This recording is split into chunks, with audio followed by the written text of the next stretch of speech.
keyakinan kelas itu seperti apa kelas yang kamu impikan. Nanti kita tulis di sini. Kemudian kita buat di sini keyakinan kelas yang kita pakai setiap hari. Kita laksanakan, kita biasakan setiap hari, gitu ya. Itulah keyakinan kelas. Keyakinan kelas beda dengan kesepakatan kelas. Kalau keyakinan kelas benar-benar dari hati kita untuk menertibkan kelas kita sendiri, untuk menertibkan diri kita sendiri. Itu namanya keyakinan kelas. Kalau kesepakatan kelas itu masih di mulut saja, tapi kalau keyakinan kelas itu dari hati kamu untuk menertibkan diri kamu sendiri. Clear ya? Jadi pada saat ini ibu bagikan. Ibu bagikan sama kamu. Silakan kamu tulis seperti apa kelas yang kamu impikan. Gitu ya? Ibu bagi kembali.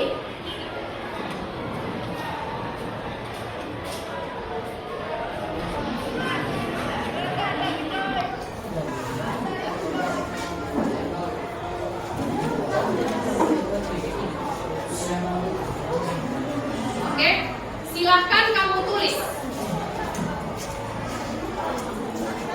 Setelah kamu tulis, silakan tempelkan di sini. Seperti apa kelas ini yang kamu impikan? Silakan kelompok mana duluan? Silakan kelompok 1.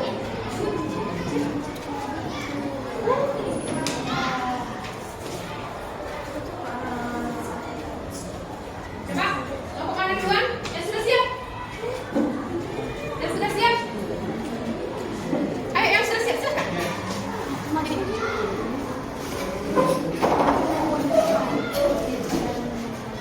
Oke, apa itu? Jangan ada perselisihan. Iya, bagus. Lagi apa? Baca.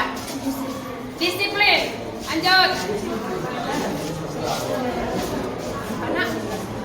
Kelas indah dan damai. Iya. Tertib saat guru tidak ada. Tertib saat guru tidak ada.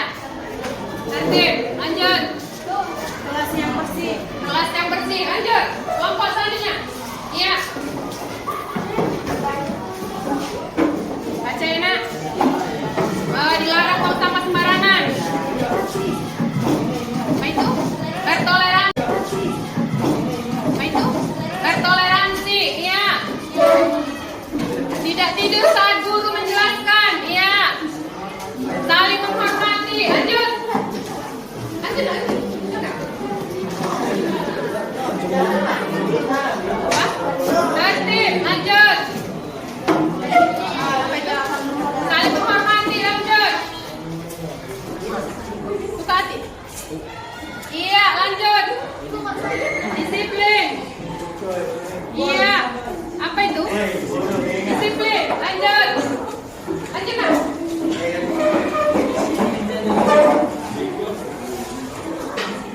Apa yang bertanggung jawab? Kebersihan. Bersih ya. Kan? Apa itu? Saling menghargai.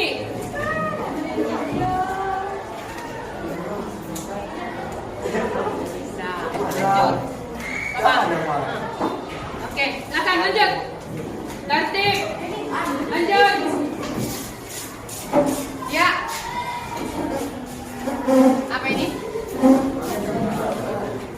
Sopan. Menyambut guru, iya. Apa itu? Saling membantu. Apa lagi? Saling menolong. Iya, saling menghargai antara siswa dan guru. Lagi. Tertib, lanjut. Lanjut nak.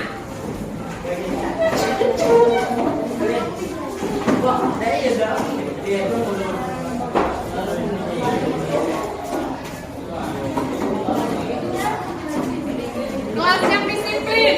Itu. Bilang. Menghargai teman. Bersikap sopan dan santun. Apa itu? Saling menghormati. Lanjut.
Terus kalau yang keempat apa kira-kira? Yang keamanan menghormati. Bersikap sopan dan menghormati guru. Silakan tempelkan.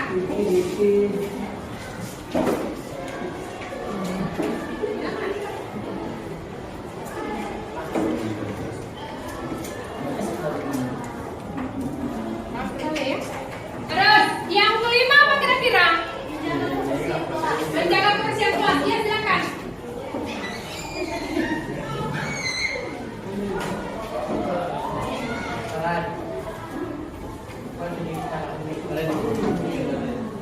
Kalau yang keenam kira-kira apa? Iya silakan membuang sampah pada tempatnya.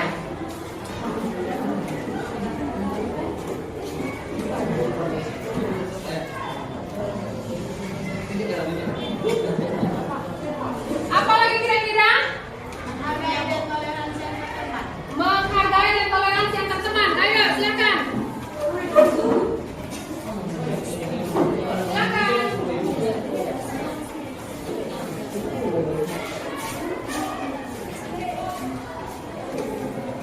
Ya silakan.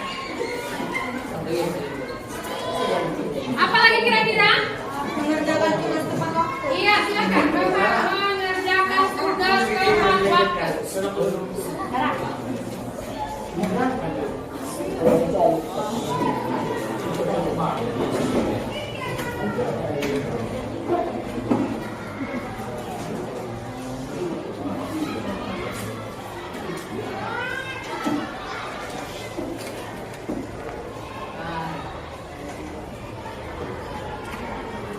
Oke.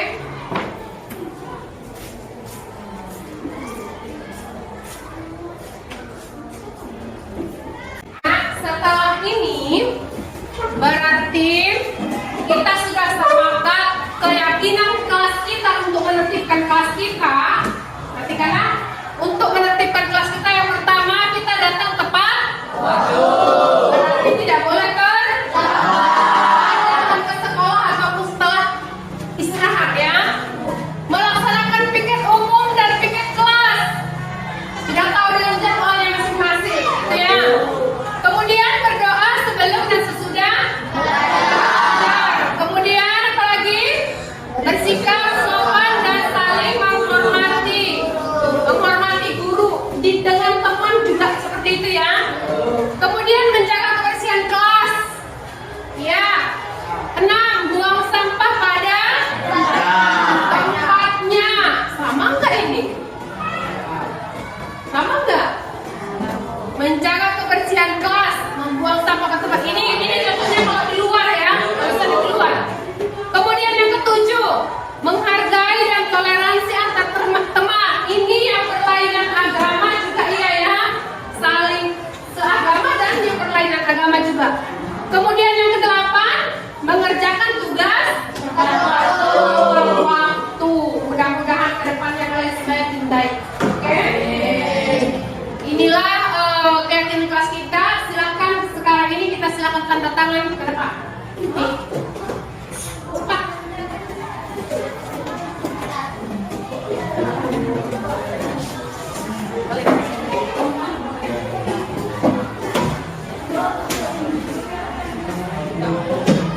Lanjut. Ada yang bukannya kak? Ayo cepat. Gak apa-apa, rame-rame. Rame-rame. Silakan. Lanjut. Tidak apa-apa kondisi itu gimana pun boleh. Lagi.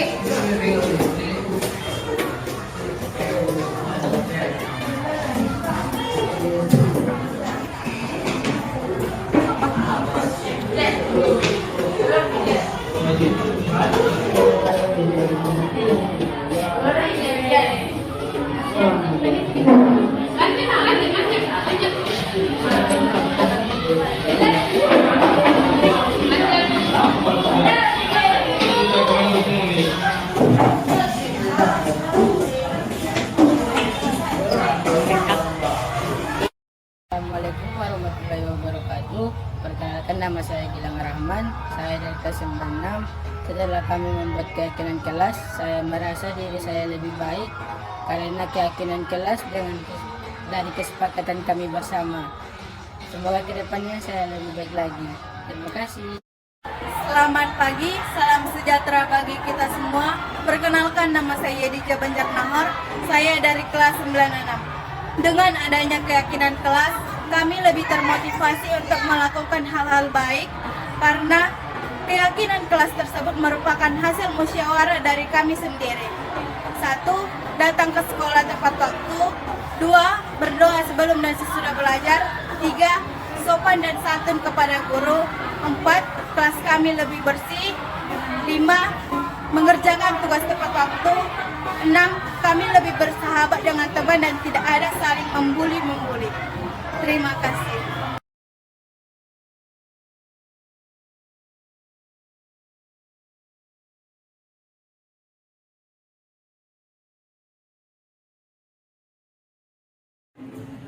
Assalamualaikum warahmatullahi wabarakatuh.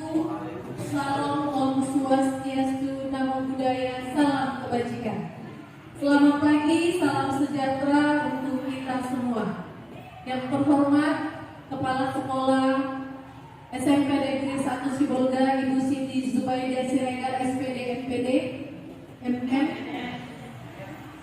Yang terhormat para pemateri dari guru penggerak angkatan 7 SMP Negeri 1 Sibolga, Kota Sibolga. Kemudian yang saya hormati Bapak Ibu peserta yang sudah berhadir pada acara diseminasi pada hari ini. Alhamdulillah, puji syukur senantiasa kita ucapkan kehadiran Allah Subhanahu wa taala, Tuhan yang Maha Esa, di mana berkat limpahan karunia-Nya kita bisa dapat berkumpul di aula SMP Negeri 1 Sibolga ini dalam acara diseminasi materi program guru penggerak modul 1.4 budaya positif di SMP Negeri 1 Sibolga.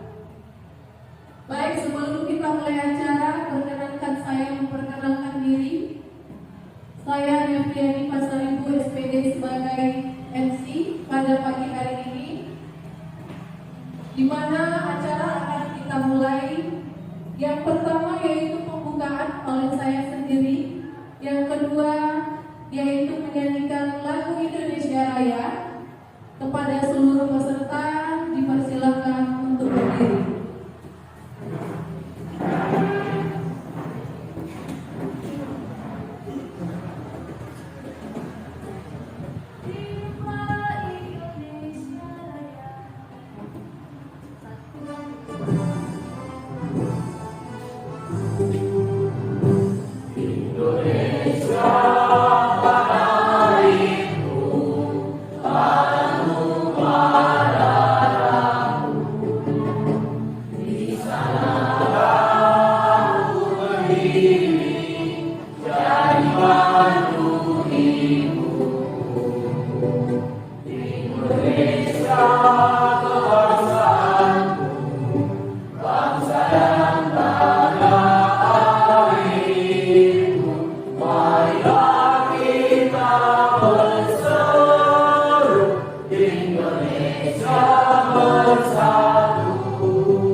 Kepada seluruh peserta kami persilakan duduk kembali. Baik, masuklah kita kepada acara yang berikutnya, yaitu doa yang dipandu oleh Bapak Fadli. Kami persilakan.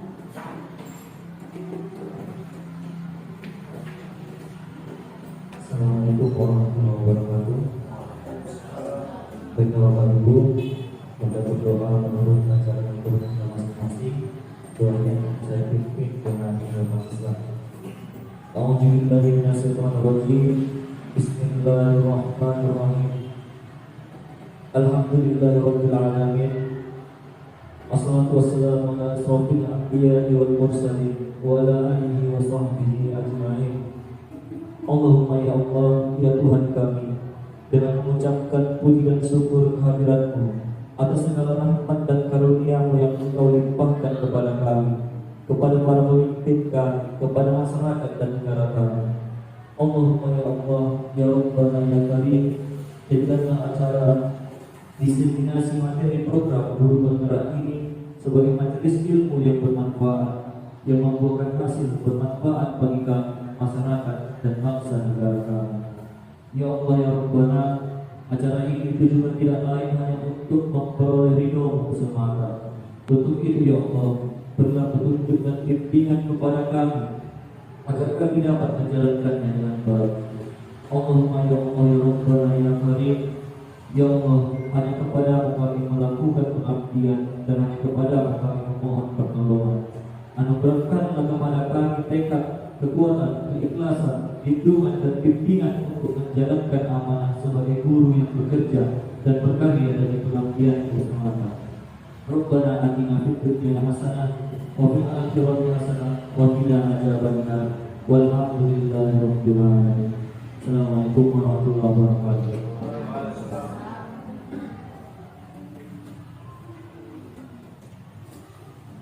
Baik, acara yang berikutnya yaitu pembukaan diseminasi program guru penggerak oleh Kepala Sekolah SMP Negeri 1 Sibolga, Ibu Siti Zubaidah Siregar SPG MM. Kepada Ibu kami persilakan. Assalamualaikum warahmatullahi wabarakatuh. Selamat pagi, salam sejahtera bagi kita semuanya. Tak bosan-bosannya kita memanjatkan puja dan syukur kepada Tuhan Yang Maha Esa yang telah memberi kita kesehatan, kesempatan dan waktu sehingga kita dapat berkumpul bersama di aula SMP Negeri 1 Sibolga ini dalam rangka mengikuti kegiatan diseminasi guru penggerak yang berlokasi di SMP Negeri 1 Sibolga pada saat ini. Yang saya hormati Bapak Ibu peserta kegiatan diseminasi, yang sangat kami muliakan adalah narasumber kegiatan diseminasi oleh guru penggerak SMP Negeri 1 Sibolga. Bapak Ibu sekalian, diseminasi guru penggerak ini merupakan kegiatan yang sangat penting bagi sekolah penggerak, di mana SMP Negeri 1 Sibolga merupakan satu-satunya sekolah pelaksana program sekolah penggerak di Kota Sibolga angkatan kedua. Nah, bersyukur kita bahwa guru-guru SMP Negeri 1 Sibolga ini telah banyak menjadi guru penggerak, dan hari ini kegiatan diseminasi dilaksanakan oleh guru penggerak di SMP Negeri 1 Sibolga. Kepada Bapak Ibu peserta, saya berharap marilah ikuti acara ini dengan baik, timbalah ilmu dan kegiatan ini dengan sebaik-baiknya supaya kita bisa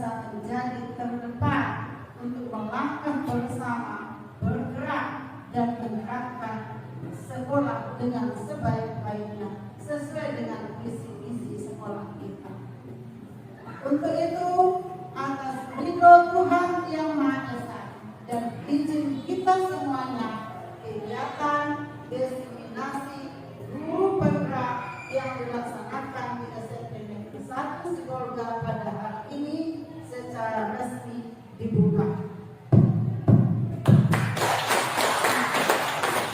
Kemudian arahan yang bisa saya sampaikan, kiranya acara ini bisa berlangsung dengan baik.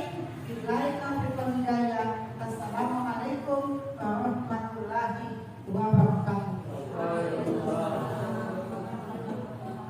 Ya, demikianlah tadi pembukaan inseminasi program guru penggerak oleh Kepala Sekolah SMP Negeri 1 Sibolga.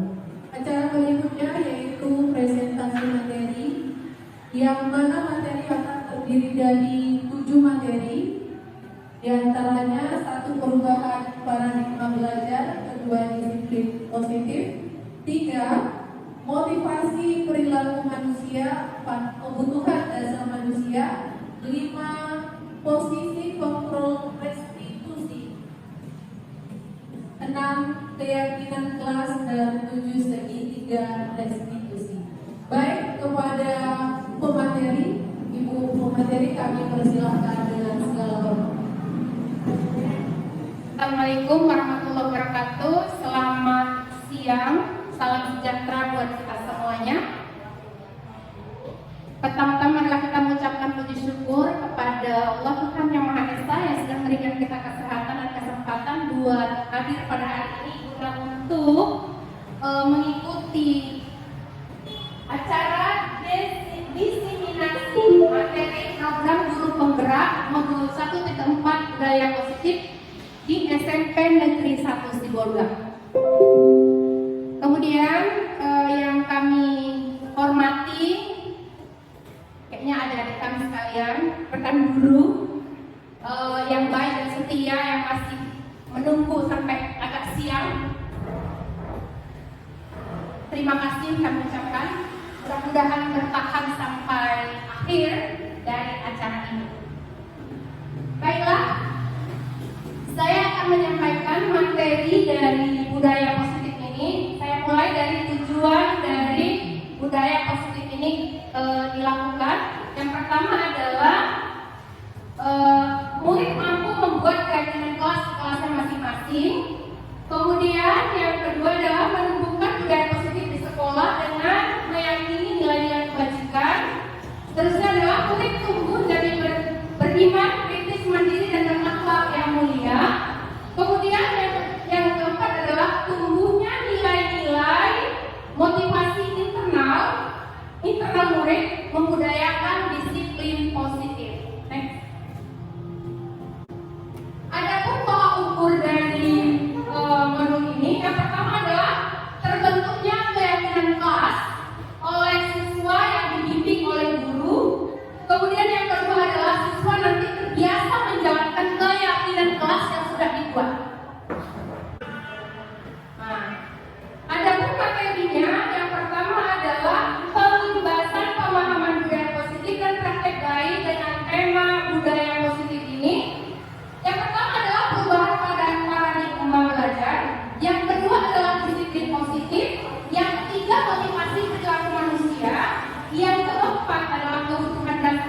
ayo kita lakukan perubahan paradigma ini.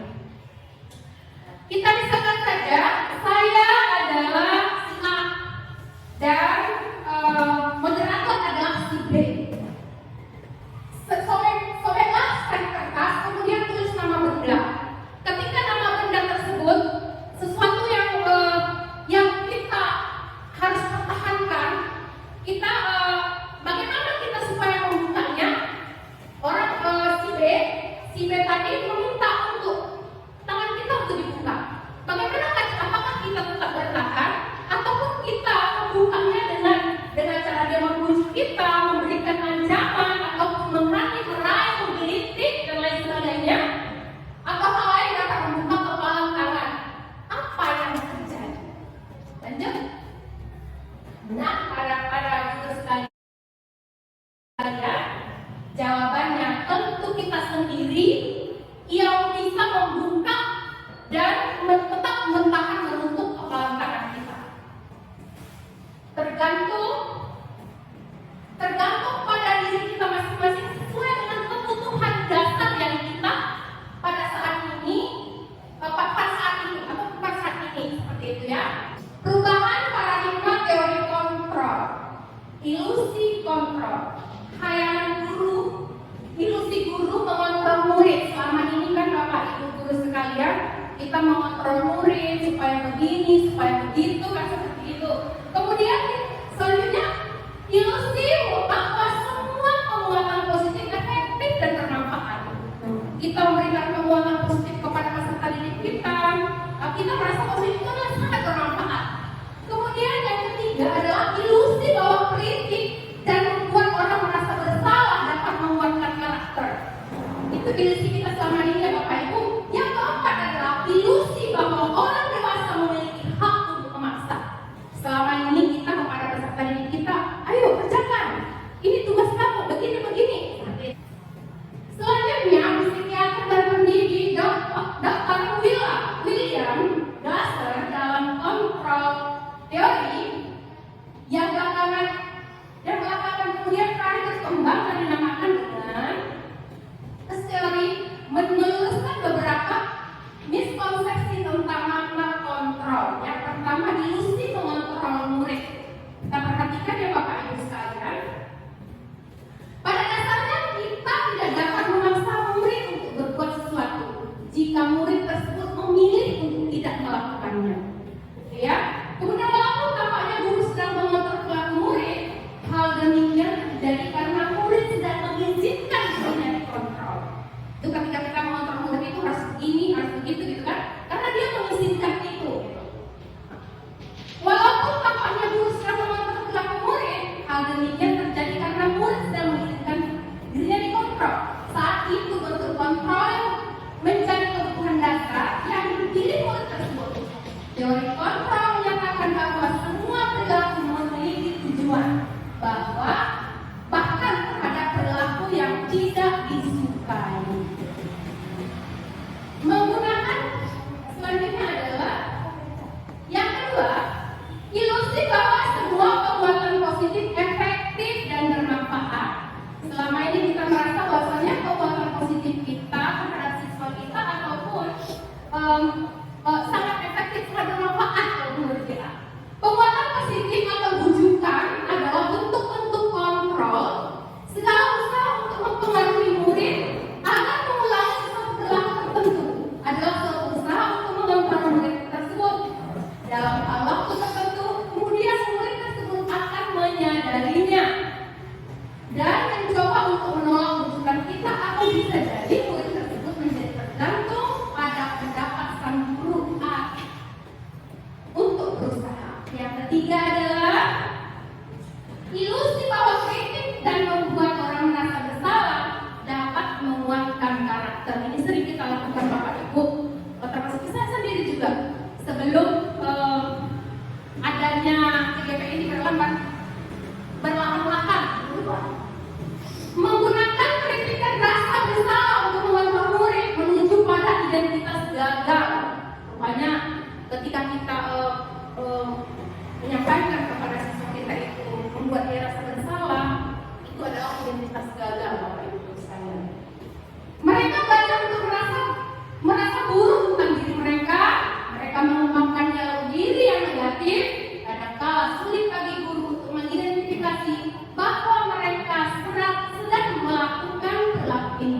Karena seringkali guru cukup menggunakan suara halus untuk menyampaikan pesan negatif. Nggak kasihan kamu nak sama ibumu. Nah, itu kan memang halus disampaikan, tetapi mentalnya itu udah termasuk orang yang gagal. Itu menurut teori apa tadi? Bapak Ibu yang di atas. Teori William Glasser. Lanjut. Next. Yang keempat adalah ilusi bahwa orang dewasa memiliki hak untuk memaksa. Selama ini kita juga memaksa siswa. Banyak orang dewasa yang percaya bahwa mereka memiliki tanggung jawab untuk membuat murid-murid berbuat hal-hal tertentu. Apapun yang dilakukan dapat diterima selama ada sebuah kemajuan berdasarkan sebuah pengukuran kinerja. Pada saat itu pula orang dewasa akan menyadari bahwa perilaku memaksa tidak akan efektif untuk jangka waktu yang panjang dan sebuah hubungan akan terbentuk. Jadi ketika mereka paksaan dia lakukan memang, tapi dalam hatinya itu berubah. Itu ya Bapak Ibu sekalian, sehingga dapat dikatakan dia itu dendam terhadap diri kita. Nah, dia memang melakukan itu, akan tetapi paksaan tersebut bisa menimbulkan rasa dendam terhadap anak. Nanti kita perhatikan selanjutnya. Yang selanjutnya, bagaimana seorang bisa berubah dari paradigma stimulus respon kepada pendekatan teori kontrol. Stephen R. Covey katanya seperti ini, bila kita ingin membuat kemajuan perlahan sedikit demi sedikit, ubahlah sikap kita. Apa perilaku Anda? Namun bila kita ingin memperbaiki cara-cara utama kita, maka kita perlu mengubah kerangka acuan kita. Ubahlah bagaimana Anda melihat dunia, bagaimana Anda berpikir tentang manusia, ubahlah paradigma Anda, skema pemahaman, dan penjelasan aspek-aspek tertentu tentang realitas. Bapak Ibu sekalian, perubahan paradigma stimulus respon teori kontrol.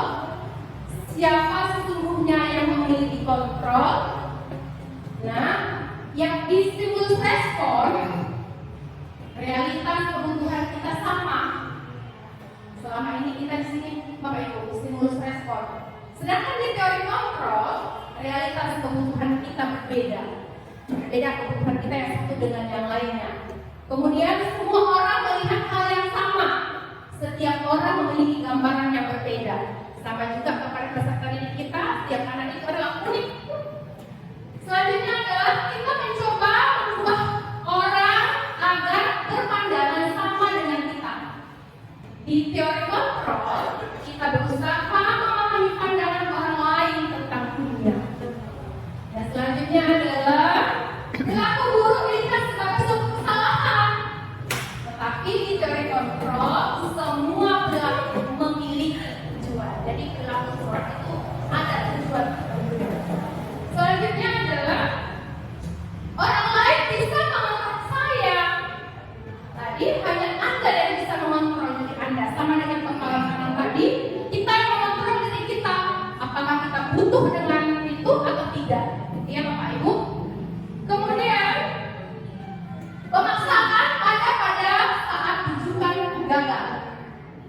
Kolaborasi dan proses menciptakan pilihan-pilihan baru. Jadi di teori kontrol Bapak Ibu sekalian, kita dapat memberikan pilihan-pilihan kepada peserta didik kita. Tidak usah memaksa. Berikan dia pengertian, berkolaborasi, bekerja sama. Lanjut, model berpikir menang dan kalah, sedangkan model berpikir menang. Jadi ketika anak itu bersalah, dia tidak merasa tersulut nanti. Dia akan kembali dengan praktek-praktek yang dilakukan nanti, dia akan kembali kepada teman-teman yang lain dengan baik. Disiplin positif. Salah satu budaya positif yang digunakan pendidik untuk mengembangkan pendidikan karakter siswa itu dengan menerapkan disiplin positif. Disiplin positif adalah nilai-nilai keyakinan dan kebiasaan-kebiasaan sekolah yang berpihak pada murid agar peserta didik dapat berkembang menjadi pribadi yang kritis,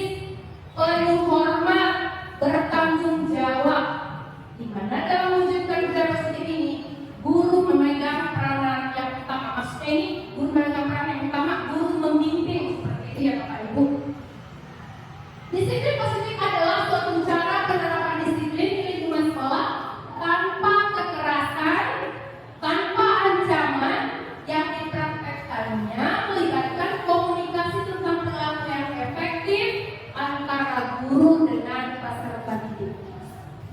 Tujuan dari disiplin positif, yang pertama tujuannya adalah kita peserta didik dapat menanamkan motivasi untuk menjadi orang yang menghargai diri sendiri dengan nilai-nilai yang mereka percayai. Nilai-nilai yang mereka percayai ini, Bapak Ibu sekalian, adalah melatih keyakinan kelas yang kita bangun di kelas kita masing-masing. Yang kemudian adalah tujuan dari disiplin positif ini bertanggung jawab. Mereka bertanggung jawab atas apa yang mereka lakukan. Kenapa? Kita bisa bertanggung jawab mereka yang buat keyakinan kelasnya. Contohnya mereka harus sekolah disiplin misalnya. Kita kembali ke situ, gitu ya, dengan apa yang mereka buat. Melakukan tindakan berdasarkan pada nilai-nilai kebajikan universal yang ada pada profil pelajar Pancasila.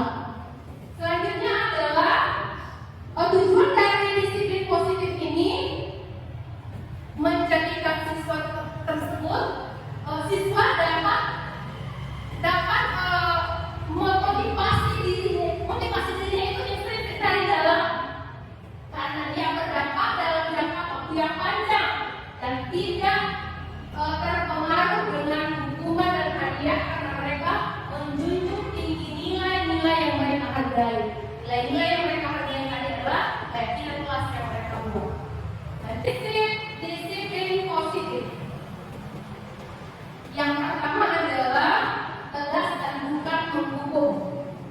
Tegas dan bukan menghukum, ya Bapak Ibu sekalian. Selanjutnya bersifat pembinaan dan meluruskan kesalahan peserta didik agar peserta didik mengapa salah dan merugikannya untuk mereka jika tetap melakukan hal tersebut. Ini dalam hal ini kita membina mereka, menuntut mereka ke arah yang lebih baik. Yang ketiga adalah memberikan konsekuensi yang tidak merugikan peserta didik. Yang keempat, menghormati martabat peserta didik dan memaksimalkan partisipasi guru dan peserta didik. Nah, di sini ketika kita menerapkan disiplin positif, mereka itu merasa dihormati. Selanjutnya adalah menghormati motivasi dan sudut pandang kehidupan peserta didik. Kenapa dikatakan seperti itu? Sudut pandang kita itu berbeda-beda, ya Bapak Ibu sekalian, baik dengan mereka sebagai peserta didik ataupun kita sebagai pendidik. Lanjut. Cara melaksanakan disiplin positif. Yang pertama adalah mengajarkan peserta didik tentang hak dan tanggung jawab, aturan dan norma. Selanjutnya adalah mengajarkan peserta didik cara untuk mengelola tindakan mereka melalui pengembangan kecakapan hidup dan keterampilan sosial, seperti menghargai orang lain, kerjasama, komunikasi, dan dalam menyelesaikan masalah. Selanjutnya adalah mengembangkan kesadaran anak akan dampak dari tindakan yang mereka lakukan. Selanjutnya adalah menumbuhkan keinginan peserta didik untuk menjadi lebih peduli dan menghormati orang lain. Selanjutnya, meningkatkan pemahaman peserta didik tentang bagaimana keyakinan dan hasilnya dapat melindungi hak dan kebutuhan seseorang.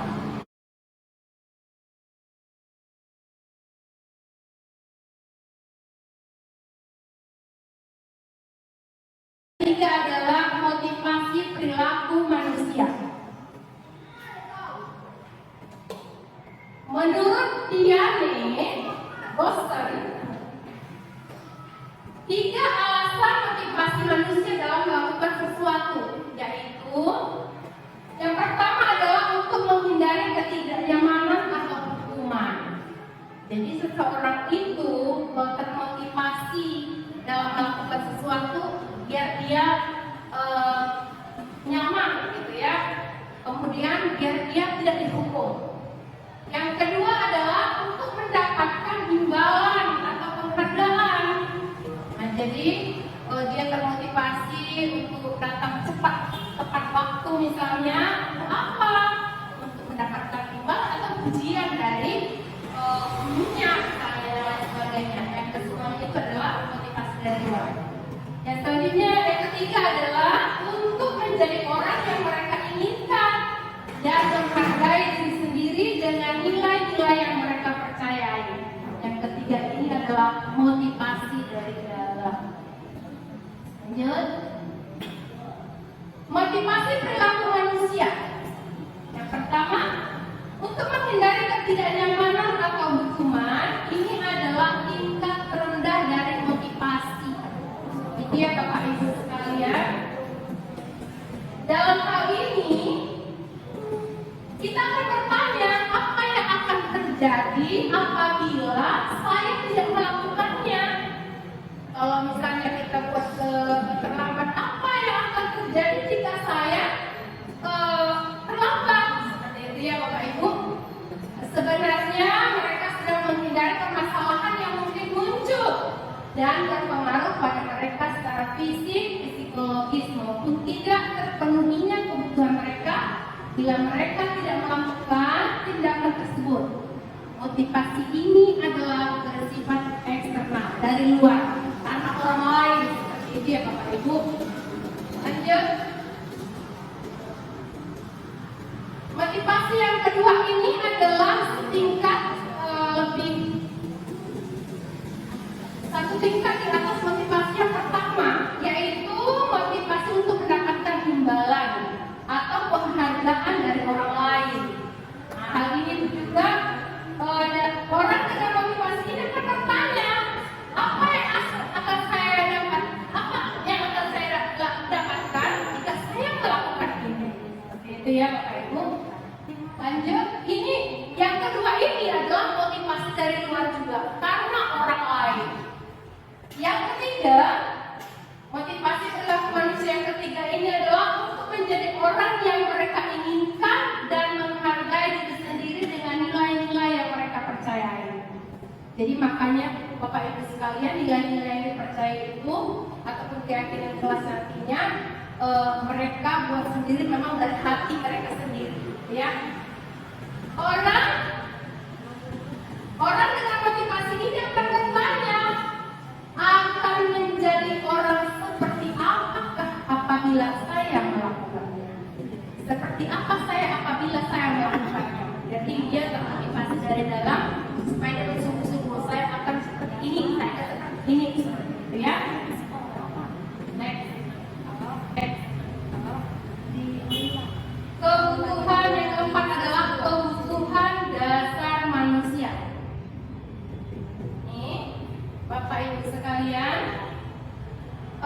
KHD Hajar Dewantara adalah mengibaratkan seorang pendidik itu adalah seperti petani dan sekolah adalah tempat bersemayanya benih-benih seorang petani, misalnya gitu kan. Jadi kalau kita sebagai seorang pendidik berarti ini adalah tempat peserta didik kita. Jadi kalau misalnya kita seorang petani itu akan berusaha semaksimal mungkin supaya dia mendapat hasil sesuai dengan yang dia inginkan. Kalau dia misalnya mau banyak buahnya, tentu saja dia akan memperhatikan airnya, kemudian akan memperhatikan pupuknya, menyemprot hamanya dan lain sebagainya. Begitu juga dengan kita seorang pendidik, kita akan menuntun siswa itu ke arah yang lebih baik.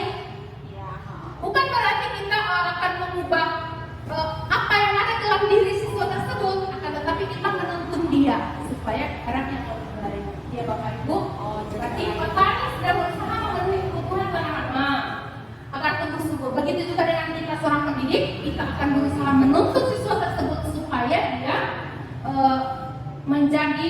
mendapat kebahagiaan yang sempurna. Alasan adalah seorang psikiater dari Amerika Serikat menuliskan, seluruh tindakan manusia memiliki tujuan tertentu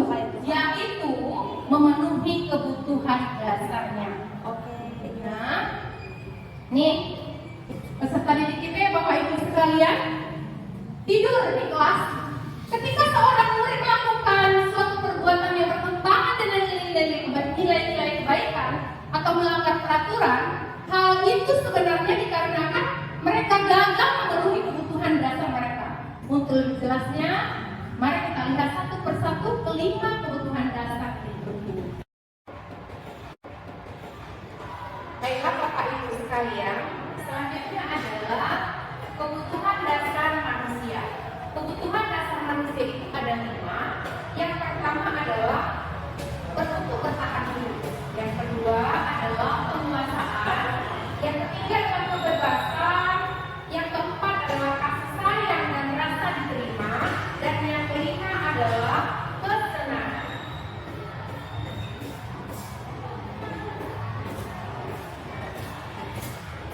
Baiklah Bapak Ibu sekalian, yang pertama adalah kebutuhan untuk bertahan hidup atau survival adalah kebutuhan yang bersifat fisiologis, kebutuhan biologis sebagai bagian dari proses reproduksi termasuk juga kebutuhan untuk bertahan hidup. Kebutuhan di sini adalah seperti kesehatan, rumah, makanan, dan lain sebagainya. Komponen psikologis pada kebutuhan ini meliputi kebutuhan akan rasa aman. Iya Bapak Ibu sekalian. Kemudian yang kedua adalah kebutuhan kasih sayang atau rasa diterima. Seperti contohnya kita diterima di pekerjaan oleh teman-teman kita ataupun keluarga, kelompok, dan lain sebagainya. Begitu juga dengan siswa juga seperti itu Bapak Ibu sekalian. Dia butuh akan kasih sayang dengan teman-temannya, dengan guru, dan di lingkungan di mana dia berada. Selanjutnya adalah yang ketiga, kebutuhan akan kebebasan atau membuat pilihan. Maksudnya memberi mereka membuat suatu pilihan, menyuarakan pendapat dengan percaya diri, beri mereka kesempatan untuk mencoba, membuat beragam metode, memberi tugas yang beragam. Kebutuhan akan kebebasan pada dasarnya adalah kebutuhan untuk mandiri dan mampu untuk mengendalikan arah hidupnya. Jadi Bapak Ibu sekalian, kebutuhan ini dapat kita contohkan di dalam ruangan kelas seperti berikan kesempatan kepada peserta didik untuk menyampaikan pendapatnya, kemudian tanya bagaimana, apakah ada pertanyaan. Nah, itu juga termasuk salah satu kebutuhan dasar dalam hal kebebasan. Seterusnya Bapak Ibu, yang keempat adalah kebutuhan akan kesenangan. Bapak Ibu sekalian yang saya hormati, tanpa rasa senang betapa menyedihkannya seorang siswa kita. Murid akan konsentrasi tinggi apabila dengan hal-hal yang disenanginya. Seperti ketika bukunya guru yang disenanginya, tentu akan bersemangat dia untuk mengikuti pembelajaran kepada guru tersebut atau dengan guru tersebut. Yang kelima adalah kebutuhan akan kekuasaan atau kebutuhan ini berhubungan dengan kekuatan untuk mencapai sesuatu, menjadi kompeten, menjadi terampil, diakui atas prestasi dan keterampilan, didengar dan memiliki rasa harga diri. Anak-anak yang memiliki kebutuhan dasar ini Bapak Ibu sekalian, mereka memiliki penguasaan yang tinggi, biasanya selalu ingin menjadi pemimpin. Mereka juga suka mengamati sebelum mencoba hal-hal yang baru dan merasa kecewa apabila mereka melakukan sesuatu tidak sesuai dengan harapan mereka. Mereka juga biasanya rapi, sistematis, dan selalu ingin mencapai yang terbaik tentunya Bapak Ibu sekalian. Nah, itulah tadi 5 kebutuhan dasar yang harus dimiliki oleh baik peserta didik ataupun kita sendiri Bapak Ibu sekalian. Jadi ketika kita kembali di dalam kelas, kita perlu untuk merenung kebutuhan dasar yang mana yang belum terbutuhi pada diri kita.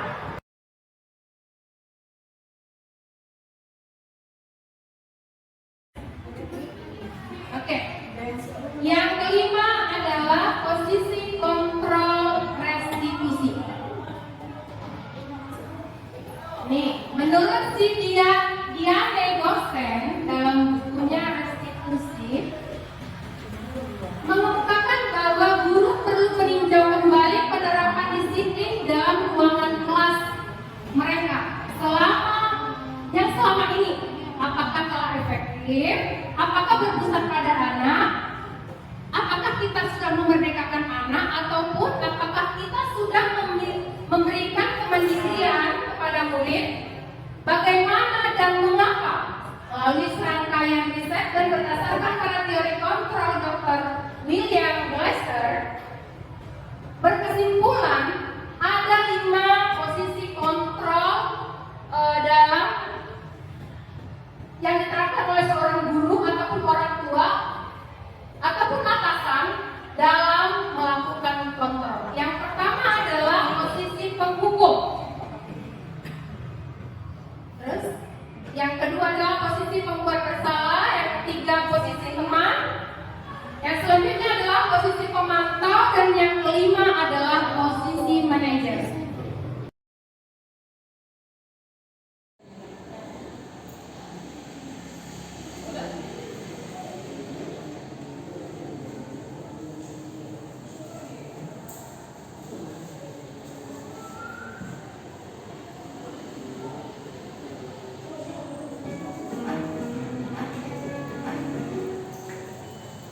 Salam bahagia Ibu dan Bapak guru hebat.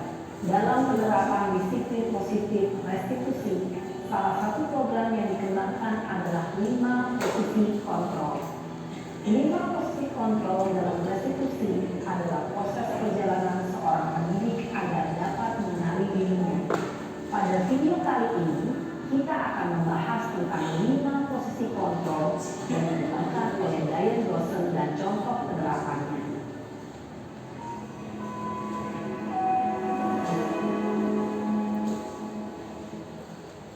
5 posisi kontrol itu adalah 1. Posisi penghukum, 2. Posisi pembuat merasa bersalah, 3. Posisi teman, 4. Posisi pemantau atau monitor, dan 5. Posisi manajer. Untuk lebih memahami kelima posisi tersebut, mari kita saksikan kasus Naren yang terlambat hadir 20 menit di sekolah dan melihat bagaimana kelima posisi kontrol dalam menghadapi masalah tersebut.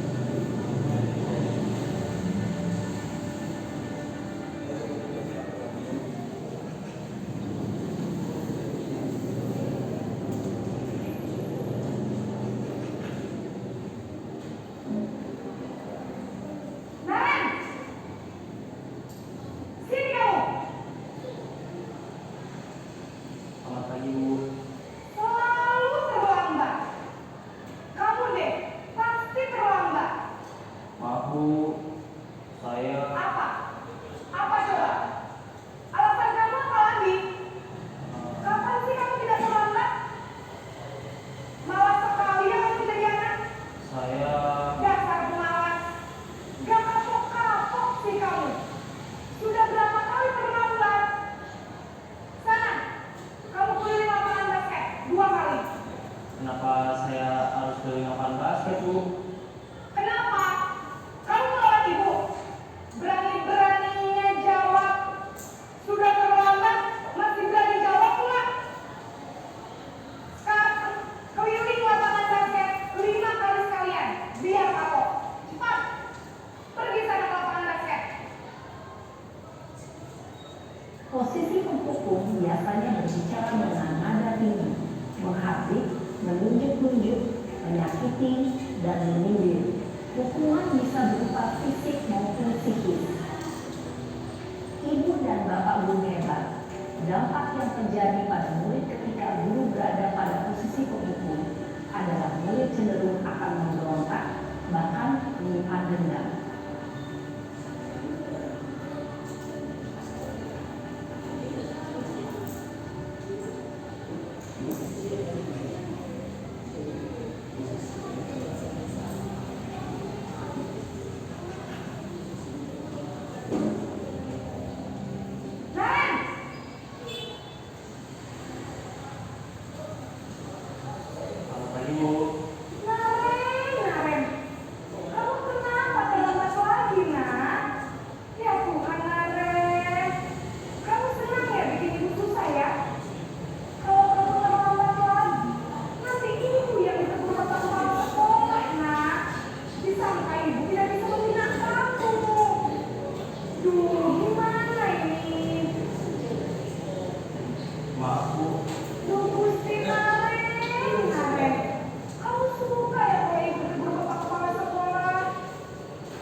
Dalam posisi teman, guru berbicara dengan nada suara ramah, akrab, cenderung bersenda gurau untuk menjaga suasana tetap santai.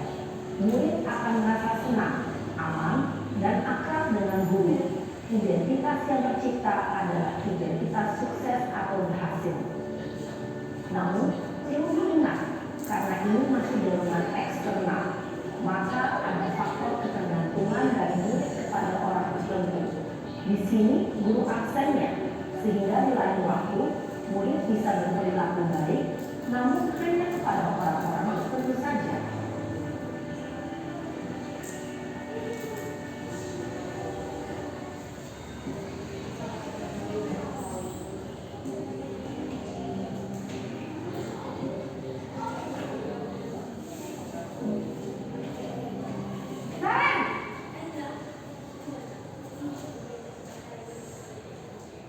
Selamat pagi, Bu. Nah, Ren, apa peraturan sekolah kita tentang jam berapa kita harus masuk sekolah, Nak? Kita harus di sekolah jam 7, Bu. Iya, betul. Sekarang sudah jam 7.20. Nah, Ren sudah tahu konsekuensinya jika terlambat hadir. Paham, Bu. Saya harus tinggal kelas pas jam istirahat selama 20 menit. Iya, benar. Konsekuensinya demikian. Jadi nanti jam 9.30 pas istirahat, kamu harus tinggal di kelas, kerjakan tugas tambahan untuk ketertinggalan kamu, ya? Baik, Bu. Posisi pemantau mengandalkan penghitungan atau data untuk mengontrol murid. Guru mengarahkan murid berdasarkan peraturan dan konsekuensi.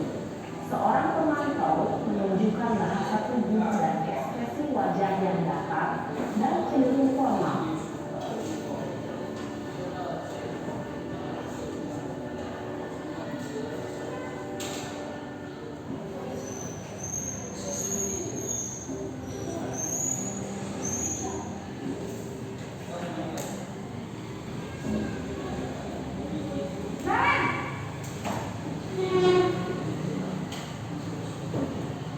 Selamat pagi, Bu.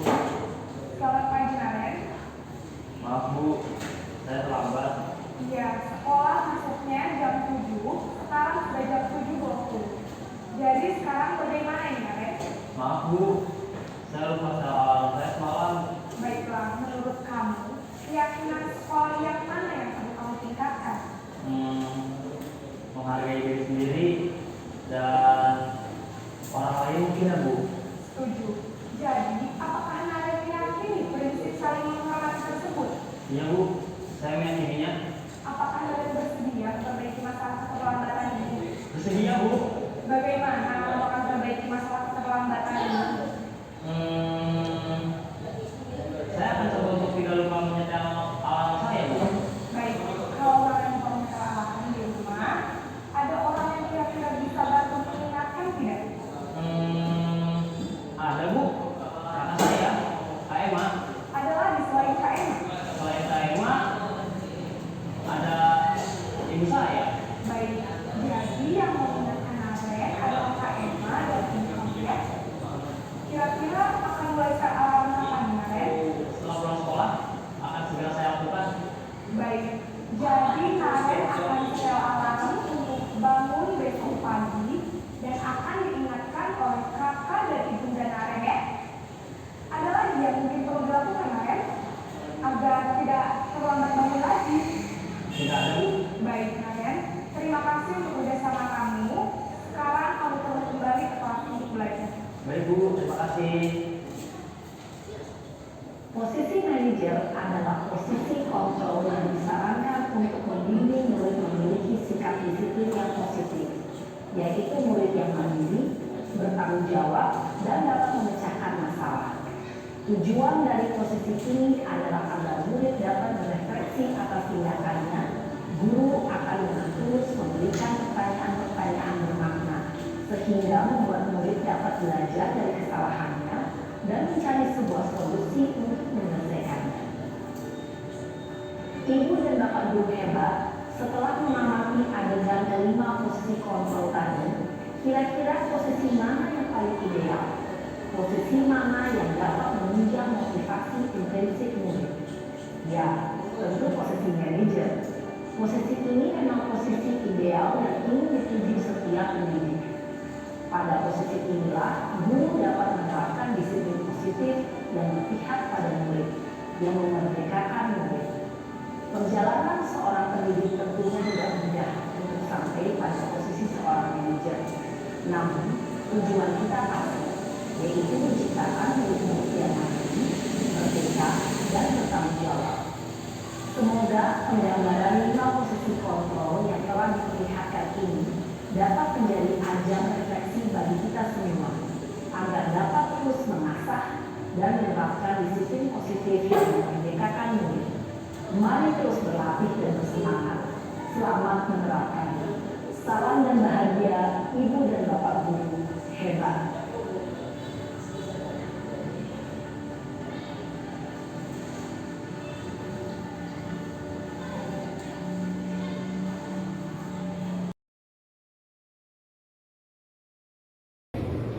Oke, setelah kita nonton video tadi, yang pertama adalah posisi guru kita adalah di posisi penghukum.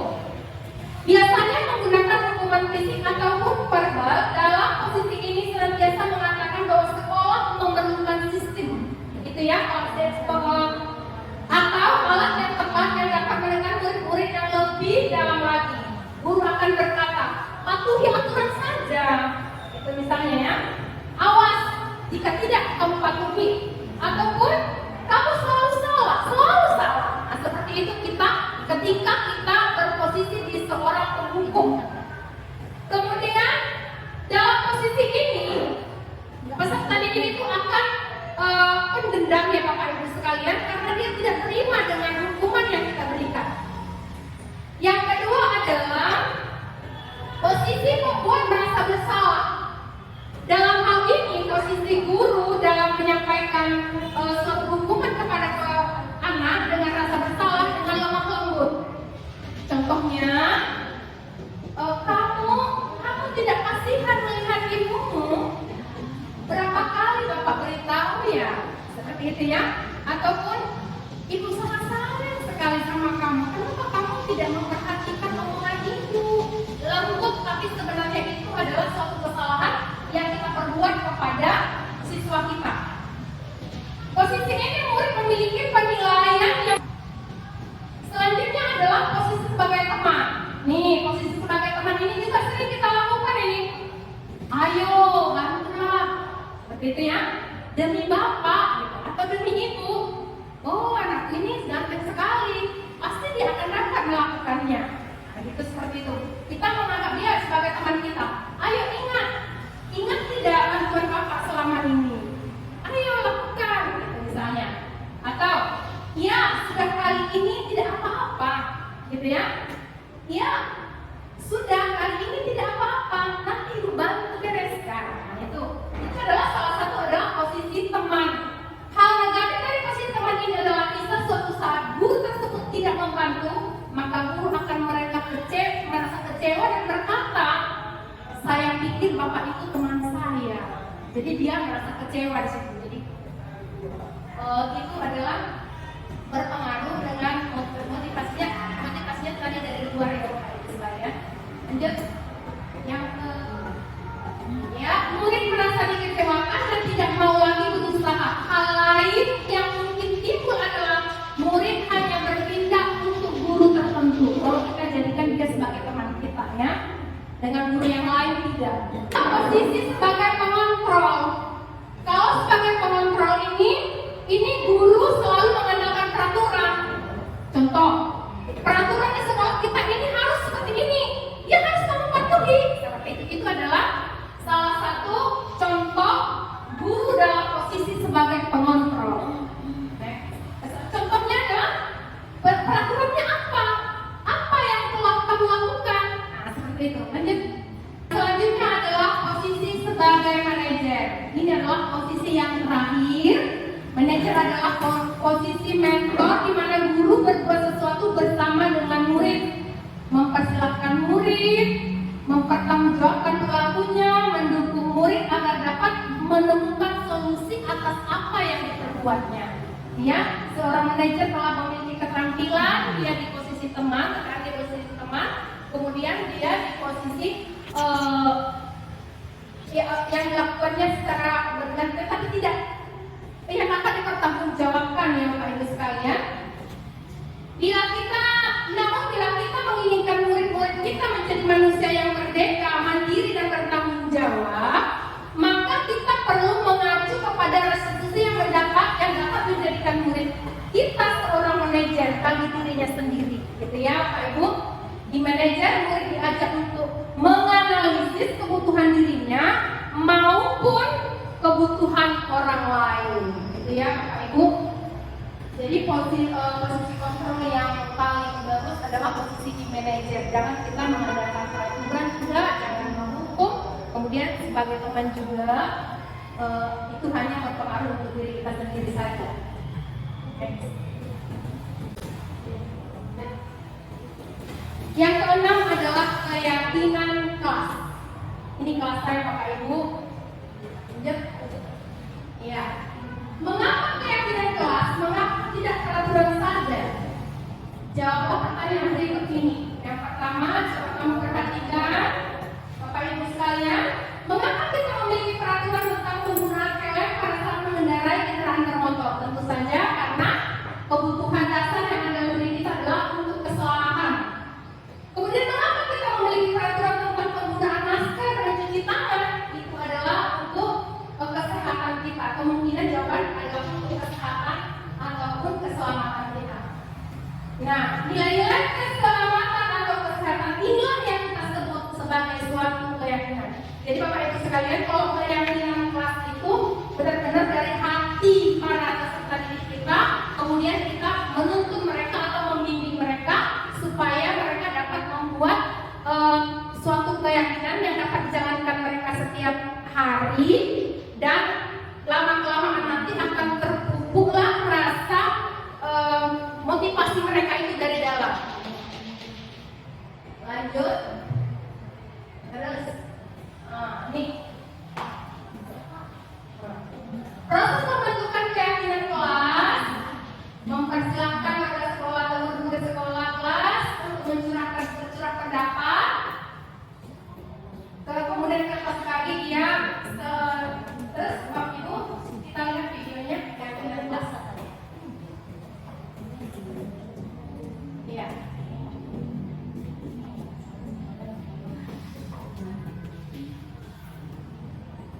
Ya Bapak Ibu sekalian, pertama sekali sebelum kita membuat keyakinan kelas itu sama harusnya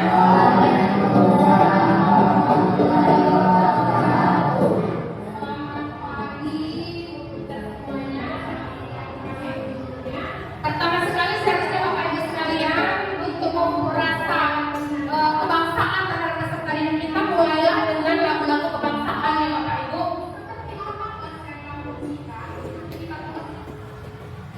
Oke, pertama sekali sebelum membuat keyakinan kelas tadi, Bapak Ibu sekalian, kita menyanyikan salah satu lagu wajib, itu adalah untuk memupuk rasa kebangsaan pada peserta didik kita. Ya Bapak Ibu, kemudian untuk menumbuhkan rasa keimanan tentunya berdoa ya Bapak Ibu sekalian. Setelah itu kita jelaskan di mana perbedaan antara keyakinan dengan kesepakatan. Kalau kesepakatan itu kita hanya di mulut saja, sedangkan keyakinan benar-benar dari hati mereka masing-masing. Ya silakan hentikan dari awal.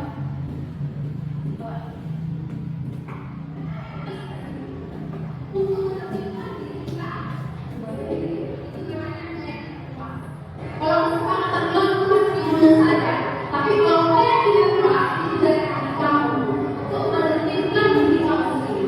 Kiranya jadi pada saat ini bagikan sama kamu, silakan kamu tulis seperti apa. Ya di sini video saya adalah saya menyampaikan kepada siswa bahwasanya buatlah kelas seperti apa kelas yang kamu impikan. Nah di sebelah sininya, kemudian nanti terus apa kelas yang kamu impikan? Ya kembali ini kelas saya.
merasa dirinya itu gagal, tapi kita kembalikan supaya dia menjadi orang yang sukses. Lanjut tuh. Nih, menstabilkan identitas, ajukan pertanyaan seperti ini. Tadi kita sudah ada pada contoh ya, membuat kesalahan adalah manusiawi, sudah wajar perkataannya Bapak Ibu. Manusia tidak ada yang sempurna, kita tidak bisa memperbaiki. Ini tidak menanyakan kesalahannya, tapi fokus pada penyelesaiannya. Terus, kemudian yang kedua adalah validasi tindakan yang salah. Ini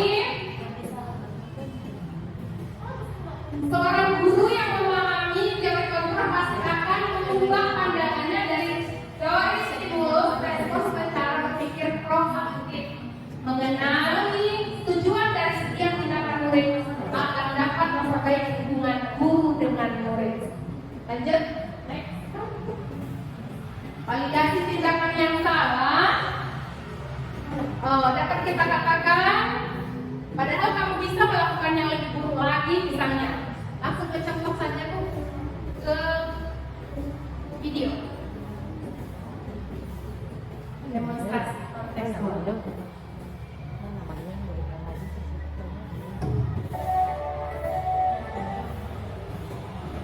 Ya.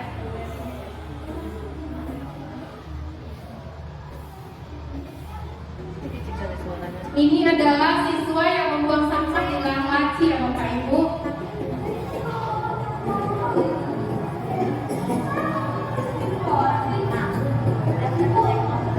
Tempatnya tidak nyaman, kemudian anak itu mengaku, ya.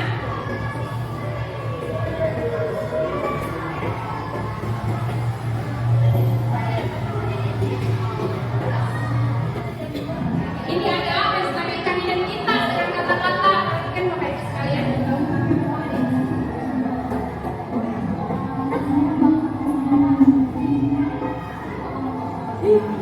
Dengan menanyakan mengapa buang sampah sembarangan seperti itu ya.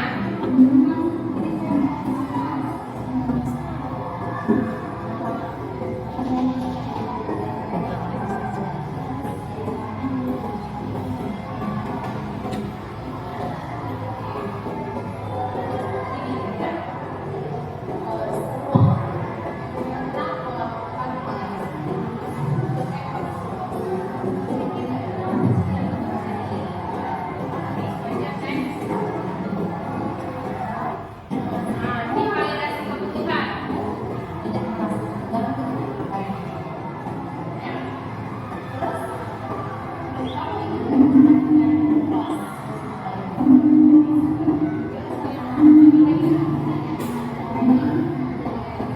Dan kita tanyakan kepada dirinya keyakinan yang mana yang sudah diangkatnya ya Bapak Ibu.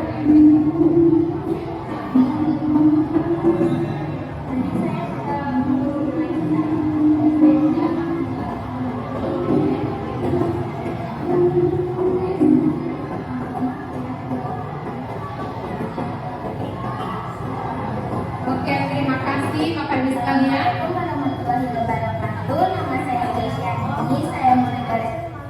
Itulah dia cara menyelesaikan masalah kepada siswa dengan segitiga restitusi. Kemudian ada hal-hal yang perlu diperhatikan dalam segitiga restitusi. Yang pertama adalah perilaku yang salah perlu dikaitkan dengan nilai-nilai keyakinan. Keyakinan nilai mana yang sudah kamu langgar seperti itu ya Bapak Ibu. Yang kedua adalah kesediaan orang yang melakukan kesalahan untuk memperbaikinya. Nah, jadi bagaimana cara kamu untuk memperbaikinya seperti itu ya. Yang ketiga, pemecahan masalah sebisa mungkin relevan dan memiliki hubungan dengan masalah yang ada. Ya, yang keempat adalah perlu adanya suatu usaha perbaikan dari pihak yang berbuat salah. Jadi dia sudah memperbaiki diri, sudah membuang sampahnya, kemudian dia minta maaf kepada temannya yang masih terganggu. Selanjutnya adalah yang kelima, perlu didedikasikan waktu dari pihak yang berbuat salah. Mulai dari kapan seperti tadi pertanyaannya. Mereka itu sudah melakukan penyelesaiannya, gitu ya, membuang sampah. Tadi pada kasus yang tadi membuang sampah yang ada di laci pada tempatnya, kemudian dia minta maaf ya Bapak Ibu.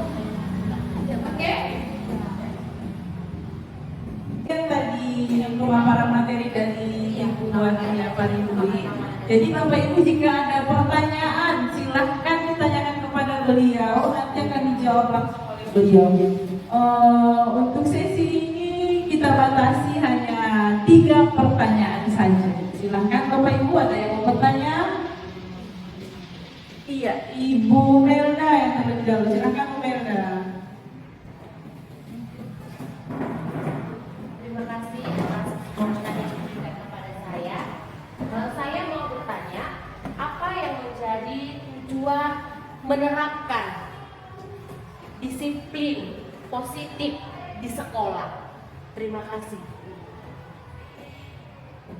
Iya, itu tadi pertanyaan dari Ibu Melda. Untuk pertanyaan selanjutnya silakan, siapa lagi Bapak Ibu? Pertanyaan selanjutnya.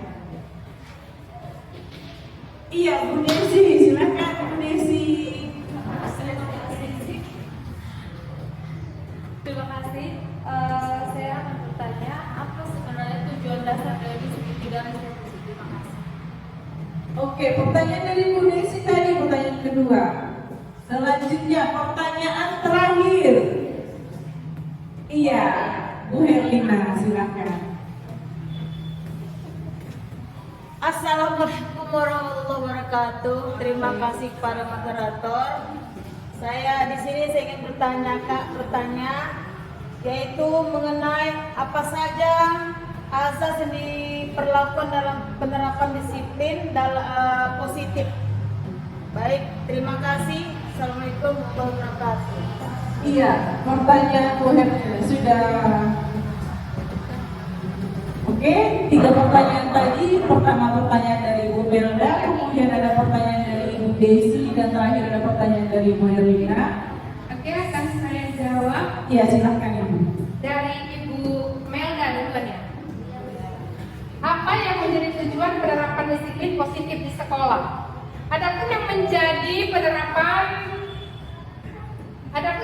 tujuan dalam penerapan budaya positif di sekolah yaitu yang pertama adalah memberi dukungan bagi terciptanya perilaku yang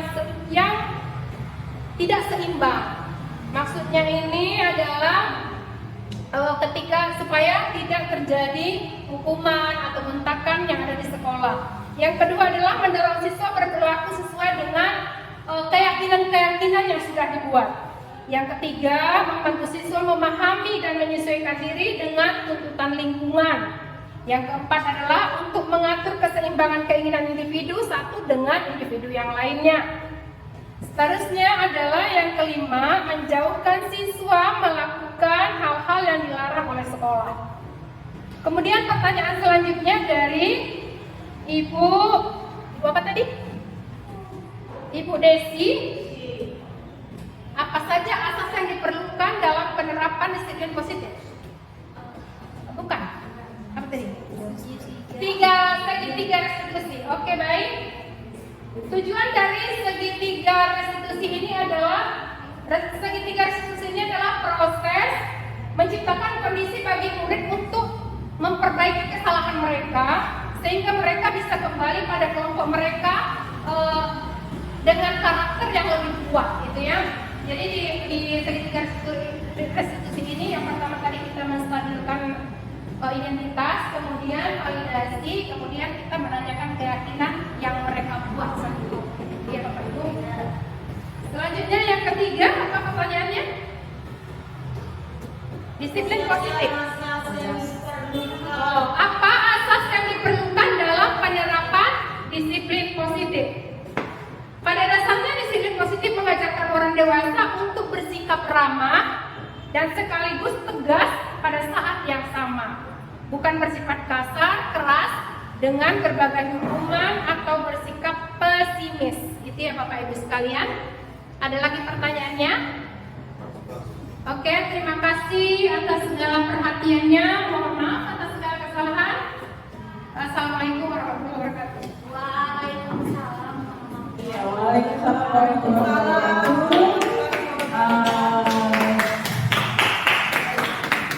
Demikian tadi pengembangan diseminasi materi program guru penggerak modul 1.4 budaya positif dari Ibu Wardia Validudin, calon guru penggerak Penggerak Angkatan 7 dari SMP Negeri 1 Kota Sibolga tergerak bergerak menggerakkan guru bergerak Indonesia maju. Selamat siang. Assalamualaikum warahmatullahi wabarakatuh.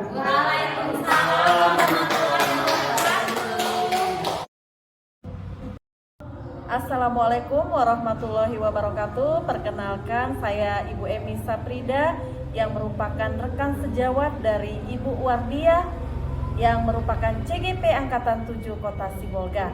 Di sini saya sudah mengikuti diseminasi budaya positif yang sudah dilakukan oleh Ibu Wardiah, yang setelah saya mengikuti kegiatan tersebut dapat menambah begitu banyak wawasan saya, yaitu mengenai perubahan paradigma dan juga mengenai posisi kontrol, segitiga restitusi, dan juga kebutuhan dasar manusia.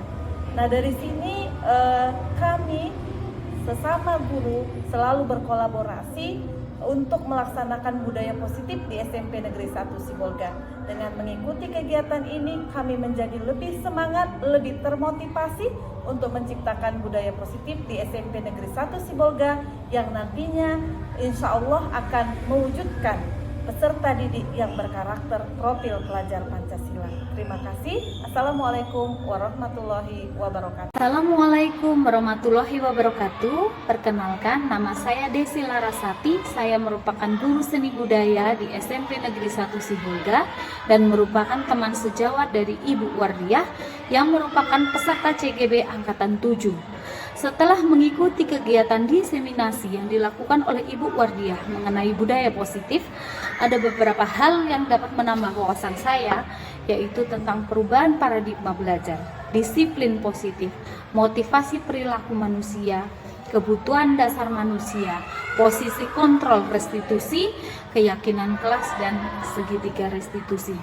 Saya telah melakukan praktek kegiatan budaya positif ini kepada peserta didik saya, yaitu dengan cara membuat keyakinan kelas dan menyelesaikan masalah atau kendala-kendala yang dialami oleh peserta didik saya dengan mengikuti atau membuat segitiga restitusi. Demikian yang dapat saya sampaikan. Terima kasih. Wassalamualaikum warahmatullahi wabarakatuh.